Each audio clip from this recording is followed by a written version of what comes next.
What's going on, guys? Welcome back to the Breakthrough Society podcast. I'm your host, Irvin, and I'm here with Bill Reiman.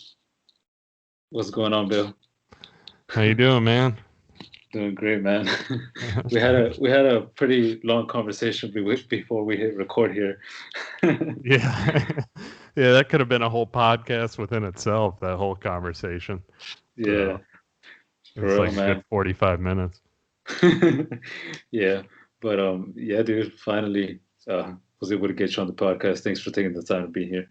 Yeah, no, thanks for having me. I was looking forward to you. I obviously had you on mine, so happy to return the favor. Yeah, yes, sir. Well, first question I always ask my guests is just tell everybody who Bill is and what do you do? So Bill Reiman is, I'm a broker and a builder in Southwest Florida, Naples, Marco Island area. So I build custom homes for a living. Don't do commercial, just do custom new residential, doing more of the luxury end to family-owned business, along with my brother and sister. So been doing that, grew up in the business, so been in construction my whole entire life. Also, I'm a licensed real estate broker going on, I think, 10 years now. So I kind of do real estate as construction's always my main focus, real estate, obviously, and construction intertwined together. So they work out great. And so I've been doing a lot of real estate. I sell a lot of real estate as a part-time agent last year. I think I pushed over 25 million in sales. So it's pretty good for a part-time agent. Already on pace this year to break that. So it's been good. A lot of work, a lot of grind. I also do a home watch business that I started too, which branches off of both of those. And then I also do quite a few other things. I do investing, stuff like that. We're trying to get more into real estate investing too, doing like we talked about for a good 45 minutes of sports card investing as well. Yeah. So opened a little shop on eBay.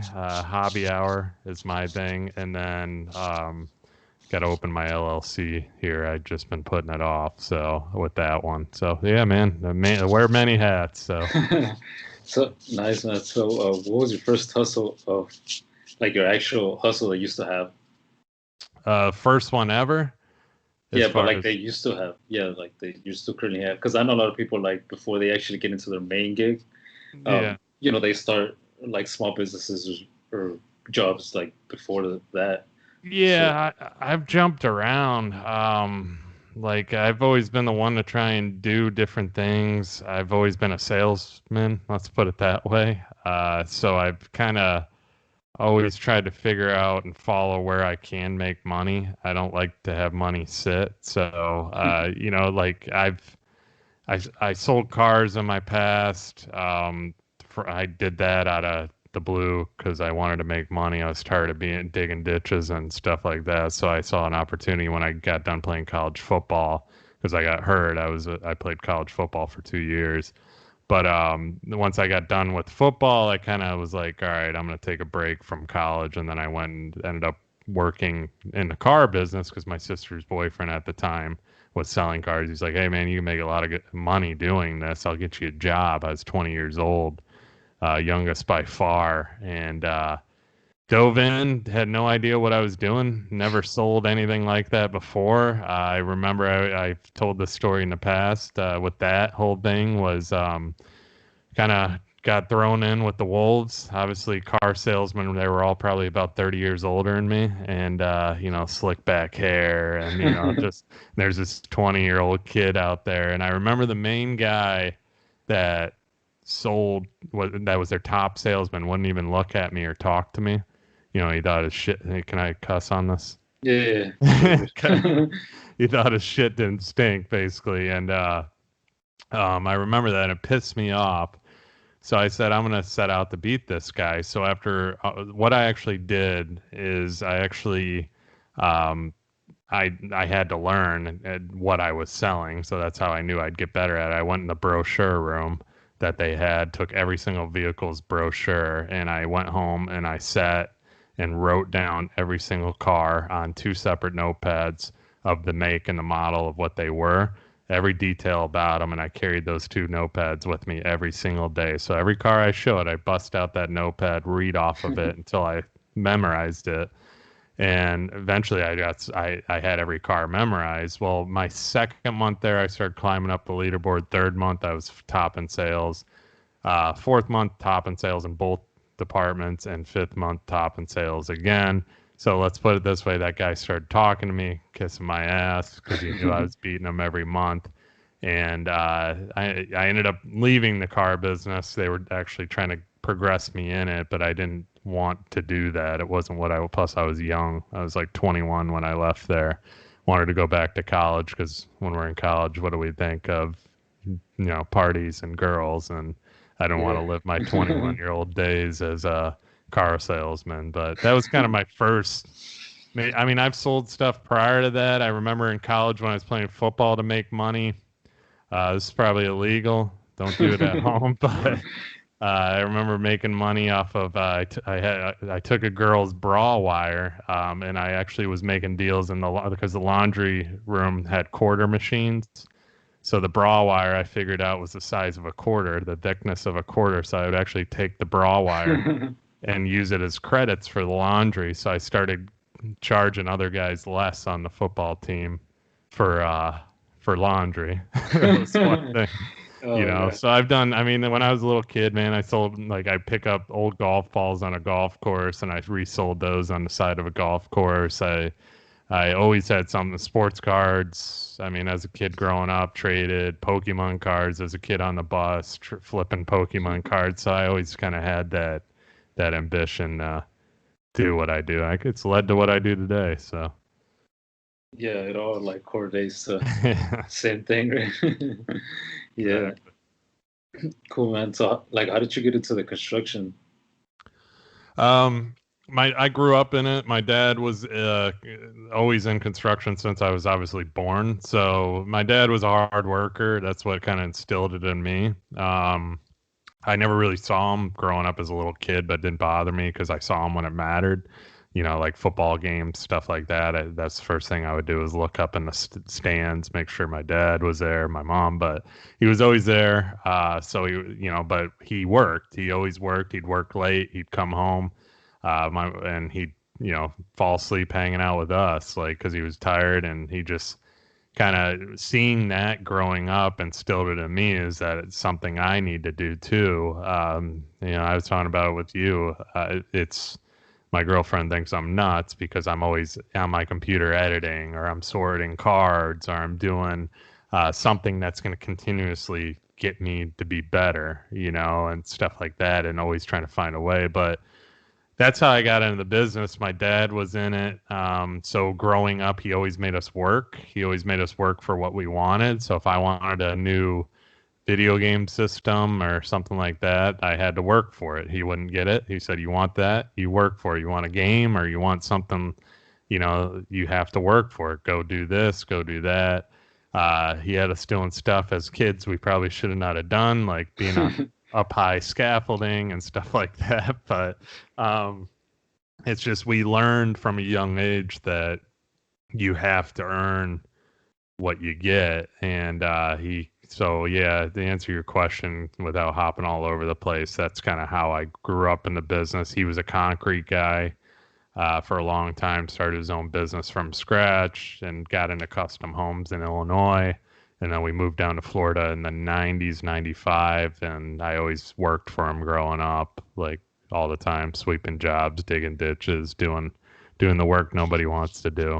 But it was a love-hate thing with construction when I was growing up. Now I love it, but hated it as a kid. So. Yeah, dude, that's the same way that I grew up. My dad, and now we talked about it in your podcast, where my dad has his electrical company back home. And, growing up, elementary, middle school days, or all the way to high school, till I graduated high school, every summer, every spring break, Christmas break, Thanksgiving, it's always, they take you to work, right? Yeah. They got to instill like the work ethic in you. And the same, like if you want something, you have to work for it. My dad would always tell me that nothing's free. Like nothing's ever free. So if somebody's offering you something for free, you gotta, check twice. Oh yeah.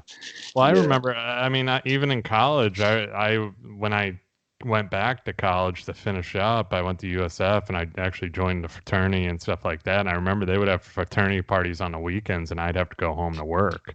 My friends would think I'm nuts. Like, well, you're leaving. There's a party. I'm like, I have to. And my dad would be like, I don't give a shit what your party is. He's like, come home and work. I need you to work. And I needed money and stuff like that. I also worked nights and clubs and stuff like that in college as well. But I mean, when he needed me to work, even when I didn't have a car at one time, I took a Greyhound bus. He made me take a bus home because I actually wrecked my truck.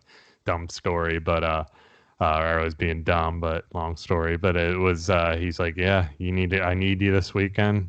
Figure it out. I was like, all right. Ask my roommate if he can drive me. He goes, I'm not driving 2.5 or 3 hours to take you home. I was like, all right. And he goes, take a bus. So I went to the bus station, took a Greyhound home 3 hours, and he picked me up at the Taco Bell on the corner and all weekend, and he dropped me off. So yeah, well, I think that's the good way to get to be raised, right? Because I mean, like, look at you now. But like back then, I mean, you hated that, right? Same thing. Like I didn't hate construction or anything back then, but I mean, yeah, like I would rather, go out with my friends during spring break or during the summer or whatever. And I mean, I would like during spring break go out to the beach, but just like one night, one day, go one day, spend the night, come back the other day. It wasn't like the whole week like everybody else. Oh yeah, I did the same thing, man. Spring breaks, I would work I'd go for like a weekend, and everybody else would be there for the week, and I'd have to go home and work. Yeah. Yeah, but it's good because it's like now everybody, I feel like all of those people are still partying and still doing all that stuff. And us that we had to work is like we have this like work ethic now, and we use it to our advantage now. Oh yeah, 100%. Like I definitely agree with you. If I didn't do that and I was a partier, like, and don't get me wrong, I had fun in college, stuff like that, but, and even in high school and stuff, but it was just whenever I remember even on weekends after like football practice, I'd have to come home and work and do stuff too. It's just, it instilled in me a respect for literally having to work hard for what you want. I continuously do that to this day. Like, and it's just, it's that drive. Like if I go to bed, I don't know, it's weird. If I go to bed like early, like I feel like I still got to get something done, so I'm like up till like 12:30. I wake up early and I go to the gym and then I start my day again. But I don't take naps. I'm not a napper because I feel like naps waste time.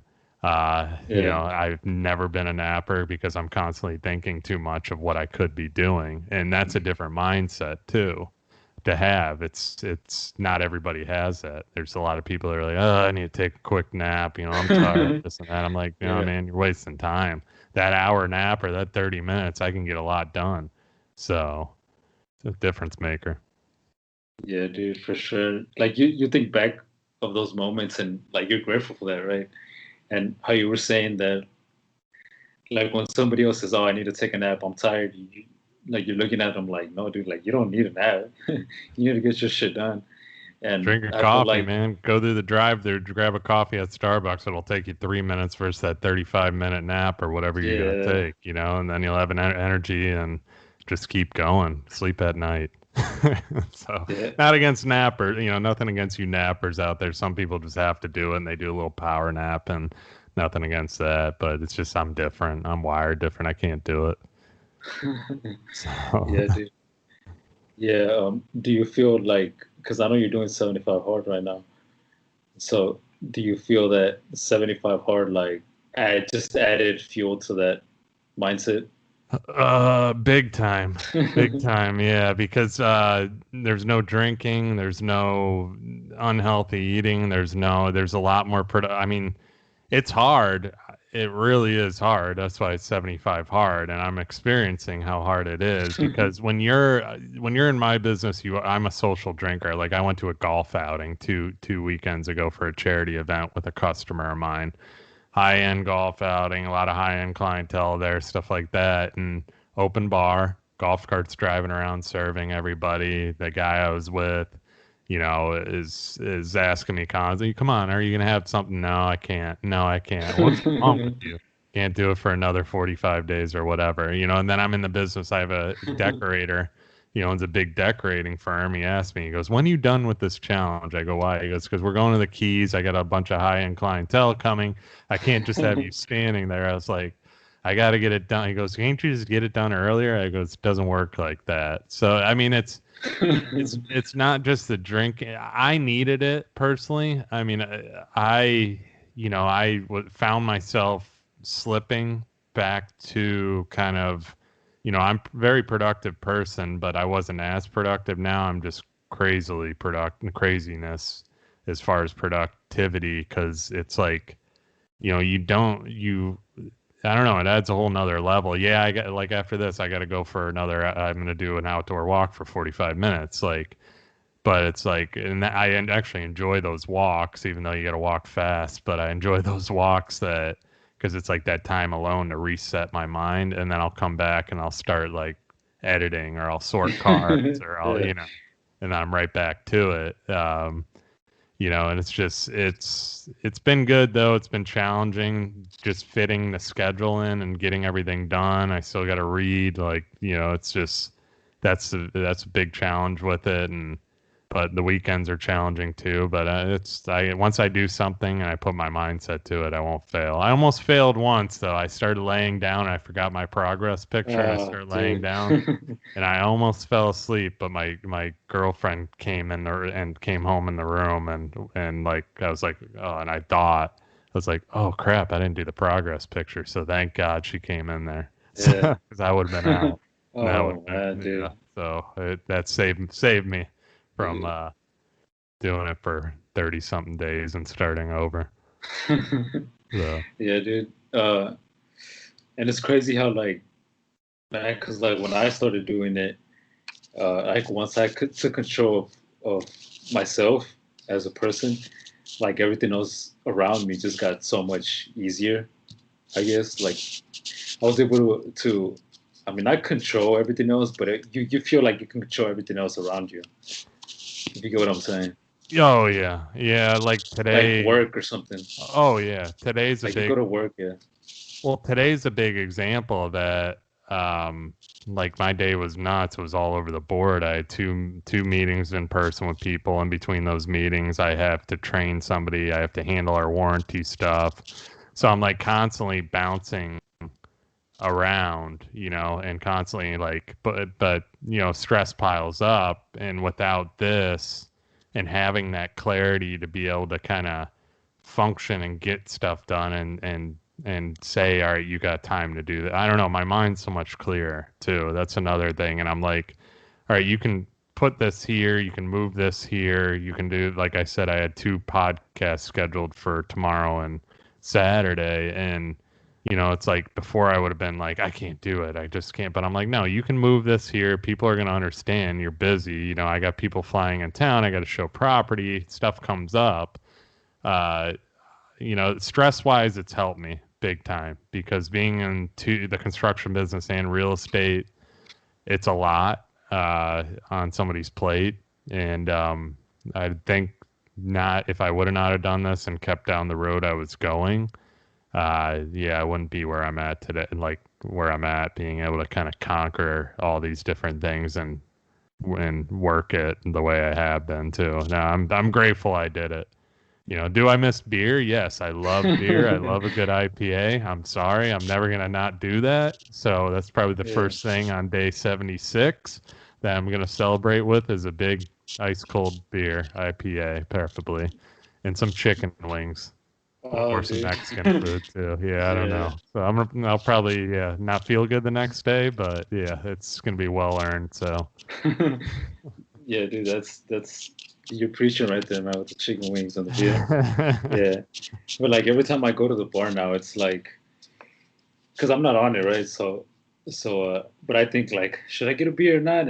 And then at the last second, I'd be like, I don't need it, you know. yeah, type of thing. I mean, I like drinking, but I mean, even before I wasn't a big drinker, but if I would just go to the restaurant just to eat, like at night, it would have to be a beer. Yeah. Now it's like it doesn't have to be a beer. Yeah. So they helped me out with that. Like, I don't need it type of deal. I think it's going to be that way with me too. Like, I really need it. Yeah. I think it's going to be that way with me to where it's going to be kind of like, because I haven't had any alcohol in so long that I think it's going to finally where I'm going to be able to, like, I don't know. Yeah. I'm not just going to want a beer because I need one after a long week. Like, it's just going to be like, if I'm out, I'll have one drink or something, but that'll be good. So I don't know. We'll see. It's a whole different, this is a whole different world and I'm getting it done. So, I got stuff to do after this. Still got to eat, then I still got to walk, and then I still got to read, and then I got to do some other stuff for work too. So my day doesn't stop. Yeah, hell yeah. Yeah, dude. So how did you? Man, I want to ask you like about your houses that you're building, right? Because I saw on your Instagram one time where, I mean, what was it, like a week ago, where you had all this blue tape all around the walls. And I asked you that question in that chat that you had last Thursday. Clubhouse, yeah. Yeah. So like, do you feel that that's like a problem in builders? Because I know like we're both part of Arete, right? So like, how Andy he always spits out like doing things perfectly. Mm-hmm. Don't just like half-ass it type of deal. So that's what I see. That's like a huge lag in the construction industry. All the subcontractors and even a lot of the contractors that I've come across, actually probably all of them, I mean, they like, skip stuff. They skip the small stuff, the little details type of thing. So I feel like nobody really is about that, perfection, high quality kind of stuff. Like, do you feel that that's the problem? Like, we're in your area? Yeah, here I'll pause right there for you. Whatever, I think because you got feedback on your is there something on your desk? I think it's under your mic. Are you like twisting something on your hand or something? There's like feedback. No. It's like every time. Yeah, there's like something like that keeps going. Oh, it's part of the paper.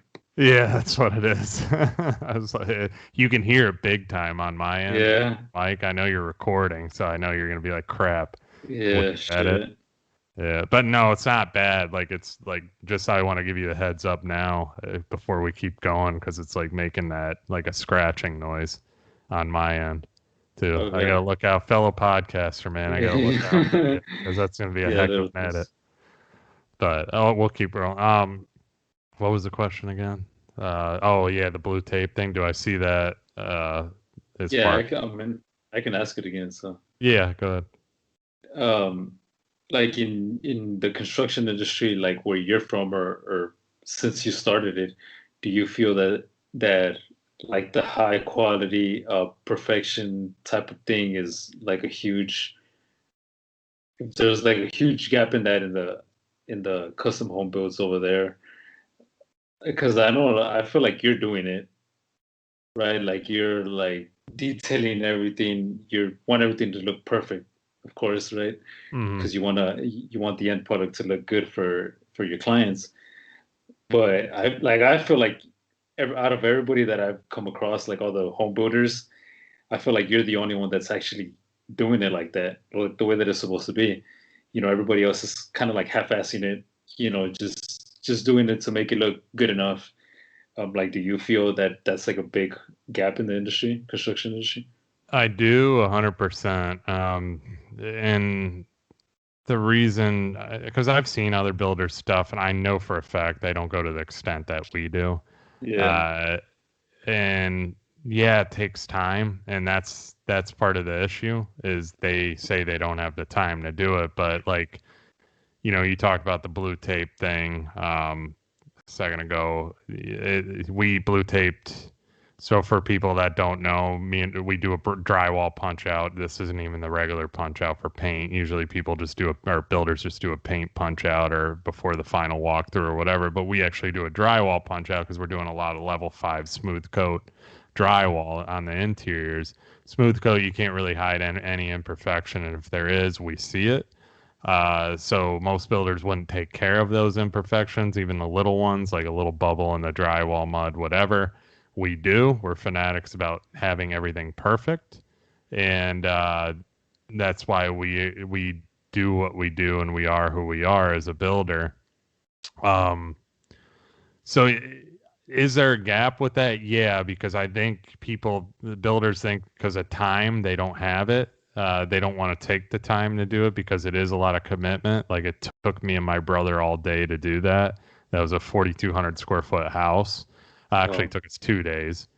And that's 2 days of our time that we could have been doing other stuff. But it's all about kind of blocking out that time too. Like I didn't have meetings that day. I made it so I can help him.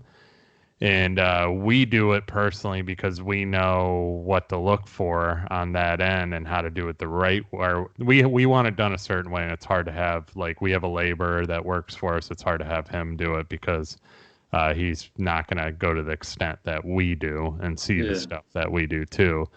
So, I mean, that's the thing to your listeners. I mean, the video you saw, there was just blue tape covered on every single little thing you could imagine. And it took some time, but we got it done right, and that's going to help us in that next walkthrough because the painters are there. They're almost wrapped up now.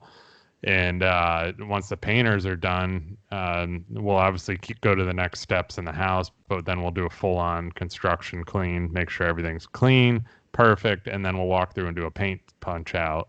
After that paint punch-out, we'll go through again, clean it, and then we'll do another walkthrough and punch-out, and then we'll do a final walkthrough. So it's a bit extensive the way we do it, but when you're paying $2 million for a home, it should be expected. Yeah. So, I mean, that's why we do what we do because we impress people too, but that's why we have the reputation that we do. You know, my dad's always taught us that clean job sites, have everything spotless, make sure everything's picked up, make sure the subs pick up everything. And people appreciate that. They respect it. That's why we get a lot of the business we do. Is just because we go above and beyond on that aspect of things too. You know, it's just a lot of builders don't do it. They want to rush it. They want to do as quick as possible, turn them and burn them. We aren't that, you know, we're not that builder. We're gonna not so much we want to get the job done, but we're also gonna make sure it's done right. From the trim from the way it's built, from the exterior to the interior cabinetry, the trim. You know, I mark up cabinets all the time, and it's little things that nobody would see, but I see them and I mark them. You know, if I see them, okay, maybe down the road the customer's going to see it. Even if they don't, they're still impressed. Yeah, it's doing those things that other people aren't going to do is what kind of expands you and separates you from the rest of the competition. So, have you ever had to fire any subcontractors because they don't live up to that standard? Yeah. Oh, yeah. Yeah, I mean, we're dealing with a situation now with painters. You know, they thought they basically cost us money. So we're dealing with it. They actually ended up costing us more money than what was owed to them. So now we're dealing with them in court just because, because they decided they wanted to come after us for that money. But we have documentation, pictures of everything that was done. So, and I fired them personally too because they were arguing with me about certain things that we wanted. It was, once again, they didn't like that they were working for certain builders that didn't require them to do the things that we required them to do, like make sure the paint is right, sand it down, resand it, redo it. One of the interior doors that they painted looked like they threw, you know, I don't even know, the paint just splattered on it. It wasn't even smooth, you know, like interior doors are supposed to be smooth, but this thing just looked like somebody threw ice cream at it, you know. So it was like, that started the whole situation, and then they took forever, weeks to come back and do stuff. They were overextended. I knew that part because they were doing a lot of other builders. And if you're going to overextend yourself and not do quality work, we're going to get rid of you. And you just lost one of the best builders in the area. So, you know, it's we give people opportunity. A lot of our subcontractors know how we work. They respect how we work. If they do wrong, they fix it. Those are the guys that have been with us for a long time. The guys that don't want to fix stuff that needs to be fixed, then we move on to, find somebody that's motivated and wants to do it too. We found a really good painter. He doesn't do any other builders because new construction, he sees how much work is in it compared to just doing residential side jobs for people. But Yeah. he respects us. He's got a good crew. He pays them good. We pay him good because he earns the money. So he's an expensive painter, but you get what you pay for. Oh, You know, yeah. so it's just, yeah, do it right. And yeah, we've had to fire subs. So Nice. Yeah. Shit, I got to get into like the home building too over here in Austin. I see everybody half-assing too much stuff. if you do it right, man, that's the thing. Like I know some guys in Arete that are younger that Johnny Lee was one of them. He was on my podcast and I told him, I mean, just go do it right, go above and beyond for customers. People will see your work. Your work will speak for itself. Somebody will come along, you'll do another one, do another one, do another one. You build that portfolio through doing things the right way. You know, you got to be patient in this business. It's very nerve-wracking. It's a lot of stress, you know, but you got to be patient with people. You got to know how to talk to people and deal with people. I do it every day. You got to sometimes hold people's hands, and then everybody's different, but you got to learn how to deal with every single personality. I'm good at that. I think it's the salesperson in me that I know how to deal with certain people. I have a customer now that I've had to hold her hand the whole way. I have another customer that, you know, is a little more hard-headed, and you have the know-it-alls, you have, you know, but you work with those personalities and you kind of read them and feel them out, and then you mesh with that personality. It's hard to explain, it's hard to do, but it comes naturally. I don't know. It's weird. I just like to deal with people. I know how to deal with people, and it's, you know, they just like our product and how we deliver it, and it's a lot of work. Yeah, dude, I bet. Did you have a problem with like starting that in the very beginning? Let's just say like the first house that you built, were you like having trouble selling it at that high price point when you didn't even have like a portfolio built yet? No, well, see, with me, it was family owned. So my dad started Oh, the okay. company. Yeah, so my dad started the company, and I came in. It was after college. I call myself as grunt, where I was digging the ditch and stuff like that with a Yeah. college degree. And I was ready to leave because I wasn't making much money, and I had a degree, and I knew I was good at sales. So I started getting interviews with sports teams, stuff like that. I was going to do a career in like sports sales, and because I always loved sports.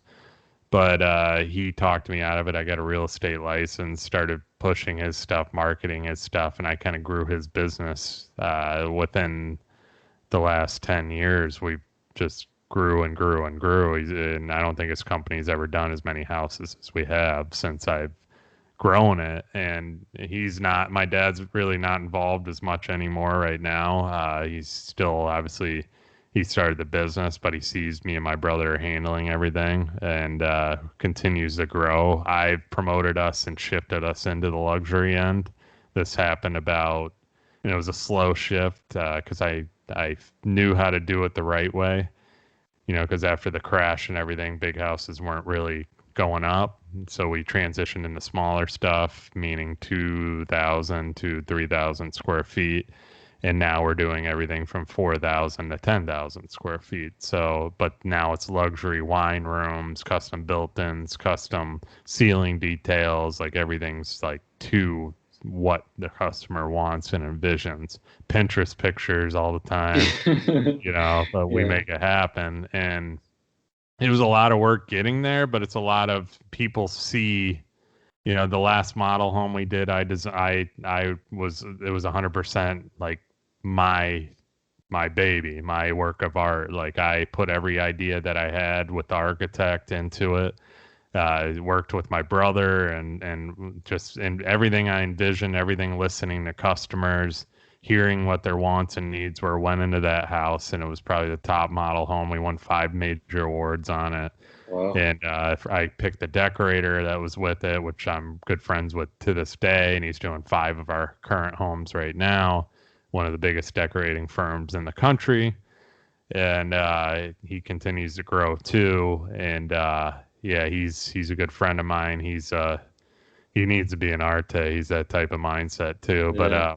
But it's been good, man. Yeah, like getting into it when I first got into it, we were in a different level. I basically remember sitting the first house we did. It was like a 1,800 square foot house. That was the first house I sat and sold and promoted, and then from there, now we're doing 10,000 square foot houses, and one of the premier builders that people go to for quality and building them a good product too. So it's been a good ride. Yeah, yeah, man, the journey, man, it sounds amazing.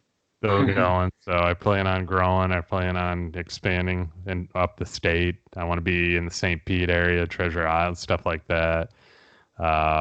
Other coasts, I don't know, maybe West Palm, but we'll see. I just kind of want to expand up and into some of these major beach town areas and luxury areas, and just kind of be that premier luxury builder. And that's like long-term goal. No doubt I'm going to do it. And I won't turn into one of the track home type builders or anybody like, no offense to Pulte Homes or anything, but I don't think I'd do it that big. I still want that attention to detail on every project too throughout the process. So yeah, awesome, bro. Sounds good. Yeah, let's get into sports cards. There we go. Oh yeah, man. So I know you said that you were into it, back in the days. Yeah. Right. So like when did you get, I mean, back again lately with all this hype that's going on right now? I got in, I mean, I was always, so I started dabbling in it like a year and a half ago. I bought some like random packs. I think we talked about that before. It was like, oh, find a Jordan, find this. I was like, why not? I like here and there over the years, I would be in Walmart and they always had like boxes like up front. Yeah. Nobody would touch them. And I would sometimes grab one, just to kind of have that feeling like I was a kid again and crack it open. And I never really knew what I was finding because I wasn't but it didn't really hit on much back then. But then I really started money wise getting into it probably back in October, September time. And let's put it this way, my first buy, 2 purchases were 2 National Treasures boxes. So let's talk about starting NBA National Treasures, starting off with a bang. Like we talked about before this, should have not opened those. But I mean, I got some decent cards out of them. One of them's in for grading, Colin Sexton card autograph. I think that was numbered to 25. And then I have that Kevin Porter Jr. jersey patch to 10 that I pulled out of that too. And there's some other ones. I don't know what prices they're going to come out of them, but that was the first buy, and then it just went crazy from there. Started buying Prism boxes, cracking those every time, looking for Lukas. Never found a Luka. Spent a lot of money on those when they were going for like $1,200 a pop. And then I was buying the recent Prisms, which at that time, those were going for about $600 a pop. Now they're well over $1,000. They're almost $2,000 a box. So Zion, stuff like that. I'm still out for grading. I sent those in a while ago, which I don't mind because prices on those cards are taking a little dip right now. But then I started getting smarter with it and learning the thing. And that's when I started investing in the single cards, in pass cards, and, PSA 10s is usually all I go for because of the values that they bring. So I have all PSA 10s and they're investments, and some are going to be investments for the rest of my life because I love the players, and it's a fun hobby, man. I've been in stocks, I've been in all that stuff, but there's nothing that compares to this. I'd much rather be buying cards than stocks. Like I was trading stocks today. I'm like, this isn't fun. Like I'm like, what can I get into? This is boring. What's going to make at least with cards, you're buying an asset you can hold, and you're like, this is the card I've always wanted, like a Trout rookie or something like that, and then you get to hold on to that and watch the value go up as they are right now. So I've been telling friends, I got friends text me, hey man, what do you think about this card? Do you think it's worth anything? Now your corners are shot. Well, what do you think it's worth? And they send me the price. It's like $1,200 on eBay. I'm like, it didn't sell for that. Here's the actual price. It's $300 PSA 10. What's a PSA 10? So I'm getting that all the time. I got people digging through stuff, going through their attics, and it's like, it's turned into, it's fun, man. I love it. Yeah, and it's actually like you said, like with stocks, because I do some stocks too. Like, I mean, this, like, you can actually like hold it, right? You can actually like look at it and just, admire it for some time. So I get that. I get that feeling too. It's always a conversation like we were having. Like, I mean, it's like, this card is like the coolest thing ever. Dream team. Like, we got the Olympics coming up, the whole crew right there. That's the dream team, best Olympic basketball team of all time. And I bought the card just because I thought it was cool. Just to have it. Yeah, I mean, why not? It was $300. It's probably worth $600 now with all the craziness. And, it's like like I said, my Trout. Love this card. I'm going to hold on. I have 3 of these. I'm going to hold on to one the rest of my life. My favorite baseball player. I have his autograph too. So it's fun, man. It's like, I'm glad it's back. I hope it stays back. I think we got some time with it at least. And I hope it doesn't get too overblown because cards are going up at ridiculous pace right now. And that's what you fear. But I hope people can enjoy it. Unfortunately, if I was a kid, I wouldn't be able to enjoy it because you got to have some cash. How ridiculous some of this stuff is. Yeah, you'd be trying to go buy the packs at Walmart and then there's nothing. Yeah. When back in the day you would go and there was tons of them there. It was hobby shops too everywhere. You just go into a hobby shop and buy packs for like $2, and now you're Walmart, they're not there, and if they are there, you're spending $25. It's like, what how can a kid do this? The only other place you find them on are eBay, and they're over like $1,000 now. Oh yeah, it's like it's insane, dude. Yeah, it's fun though, man. I enjoy it. We're all older now. We're all like, living our childhood again. Like we all used to break cards open and crack them and collect as kids, and it's fun. Like I hope it does stay around this time for a long time because we had that gap where it just kind of faded out, which me and you, like we talked about, would have been buying during that gap because we'd be sitting in different houses on the beach, coladas right now. But it's fun. I hope it maintains itself. Like I really enjoy doing it. I really enjoy kind of watching prices. I look at prices every day. Like I look at the stock market every day. It's like, it's crazy, but instead of looking at stocks and being like, well, how did that go up? That doesn't make sense. I'm looking at cards. I'm like, yeah, that makes sense. That Lucas should have went up. Like, killed it last night. Another triple-double last night. I know he's going to be up by, hopefully they make playoffs, or if he's an all-star or whatever. You can kind of check this market out and just enjoy being a part of it. It's sports, man. It's awesome. It's fun. Yeah, dude, for sure. I'm not into, like, I'm not like buying as much as I want to. yeah, I overbought. Oh yeah, but I don't even want to say the number I'm in right now, but yeah, it's I got a lot of money into it, but I've learned too how to get my money back because I'm doing it the right way now after trial and error. So buying all those modern boxes like I did, I wish I would have just bought from the beginning like a LeBron, or instead of spending as much money as I did on boxes and ripping boxes to find what are you looking for, a Zion, a Ja, or one other card. It's like that's all you're searching for, and the rest are sitting in a drawer right now that are worth $1 a piece, if that.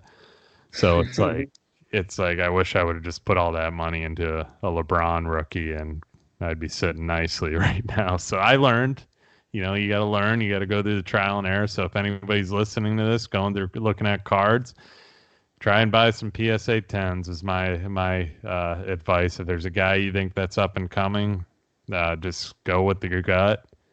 Don't be afraid to pull the trigger. Eventually he'll go up. He'll have a crazy game, whether it's football, basketball, baseball, soccer. I mean, everything's going off. Marvel, if you X-Men, like wrestling, UFC, like you like McGregor, his stuff's nuts right now. I mean, there's a Pokemon, like there's something out there for everybody in this, which that's not, the stock market doesn't have that. This does, to where everybody can enjoy it, make some money, flip cards, like go to garage sales, like have fun with it. It's fun, man. I'm like a kid again, Yeah. I have a lot of people that reply to my story saying, "Oh man, I used to have all these like old baseball cards, and I have them somewhere. I just can't find them." Yeah, I get that all the time. I'm just like, oh man. Or they ask me like, which ones are the good ones? Like which cars or which players? And I'm just like, I mean, you just have to really, like, I'm not like, I watch basketball every once in a while, but it's like, I mean, you just have to see who the good player is. Yeah. Like if you don't know anything about cars, like you just have to see who the good player is, and then like do research on that player, and then you'll see like the his price, and then you'll go into the rabbit hole from there. Yeah. Oh yeah. Well, it's fun. I mean, it's fun too. It makes you more interested in the sport. Like I was watching basketball for a little bit. Now I have the NBA on whenever it's on, and I have it on in the background, while I'm sorting cards. Go figure. But it's like I don't really watch regular TV. All I really do is watch sports, YouTube, some movies here and there. New movies haven't really been coming out too often, so it's like.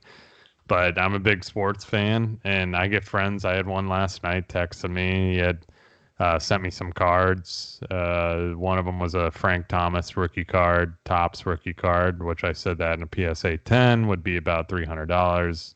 See, I know all this because I'm so into it. Tiffany edition would be about $1,200, I told him, because he sent me the price of the Tiffany edition, special edition card and the Frank Thomas. And I go, well, let me see the back. So I helped him out, and you can tell certain things with cards. I mean, I'm getting deep into this, man. We can go. Yeah. But I have fun. It's all like, it's fun sending them in, seeing what your grades are going to be, picking through stuff. Like, everybody back in our day had some kind of collection. It's like, what's next? Our Beanie Babies going to go off again? Like I saw those one day. I was like, I wonder if those things are going to go off because those were big, Pokemon's exploded. Everything's like, history always repeats itself. I think cards are here to stay for a little while. I know prices are going to come down. They always fluctuate. That's the way the market is. Are the historical players going to come down? I mean, you're purchasing, and how many people can afford to buy an MJ for $1 million? It's like, yeah, there's a few guys that want it, but then it's going to have to come down at some point. But then these guys are determining values too. Like, is a Mickey Mantle really worth $5.2 million? Is that supposed to be five? I don't know. Maybe, if it is to you. Is Mike Trout worth $1 million one day? Maybe. He's not, when he's not playing baseball anymore and has a risk of blowing a knee out. Right when he blows, if you knock on wood, please don't blow your knee out, Mike. But it's like the risk you're taking, but just have fun with it too. I mean, you can't worry about the money with it. Just buy what you like, play the sport, or buy the sports you like, and kind of go with it. And that's what I've been doing. And a lot of the stuff, man, like I would have never thought. I got players like, I think Aaron Judge was going to go off. I mean, there's an Aaron Judge refractor right here. These are cheap right now, in my opinion, for sports cards, but this guy's a stud. He's just been injury prone. Christian Yelich. He had one of the best seasons in baseball 2 years ago and got hurt. People forget about that. He was one of the top hitters in the league. I got a few of his rookies. Right now, they're cheap, in my opinion, but the guy can hit. And he is one of the top baseball players out there. So it's like, think about this stuff. If you know the sports and you think about stuff, when players get injured, people kind of tend to forget about them. I'd buy those players because when they come back, they'll probably come back to what they were, especially with baseball. Pitchers, Tommy John, they're better pitchers after it. Think about that. See, I'm helping you guys out there. So. Yeah. Yeah. I know you got to go, like, do your workout and all that shit, but I just want to ask you one last question. I know you're like real into baseball, dude. What do you think about this guy? Up and coming. I'm not big. That's going to be a good card to have. I mean, he's obviously going to be something in the future. I'm not I'm not riding the Tatis train and all the these guys. I think Juan Soto is a great hitter. I'm more into the established players. Okay. Let's put it this way. I played fantasy baseball for like 8 years straight, and I won that league probably. Out of the 8 years, I think I won 6 years. Like, I just know baseball for some reason. I never bought into the rookie hype. I'd kind of, some of them would come out and they'd explode, but pitchers figure them out. Pitchers learn real quick, and then those rookies got to adjust themselves. That's how baseball works. Pitchers aren't dumb. They're professionals for a reason. Yeah. So, when a player first comes out, they don't know how they're going to hit. They don't know how to pitch them. So those players usually can go off like your Trouts, stuff like that when they first came out. But then they have that sophomore slump. And I mean, Tatis, who you just showed me right there, it's Dominguez, right? Yeah. He's going to start. He's probably not even going to start in the majors this season. I don't think, is he? I don't know why. I don't think he is. But he probably will we'll see. I mean, spring training always is what kind of determines everything too. But I like him. That's a good long-term hold. People rushing to buy, some of these young guys now. I'm not one of them. I don't own Juan Soto's card. I want to, but I don't think now's the time to buy him. Yeah. My advice on baseball, I did buy early. I'm not buying anymore right now. I'm going to wait till mid-season to buy again. Like with basketball now, if you guys are listening out there, buy right now. So the Trae Youngs, the Lukas, all those guys are all in a dip because it is mid-season. Everybody's focus is on the old school players, the Kobes, the Michaels, the Shaqs, all that. So there's an opportunity for you. While everybody's in one area, you buy in another. So that's my advice there. Same with baseball. Right now there's some hype.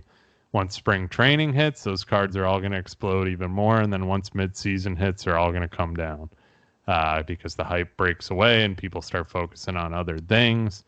And Griffey, rookie, I mean, that one's a classic player. That card's gone up tremendously. It's about $6,000 now for one of those rookies, but I see Griffey hitting over 10K.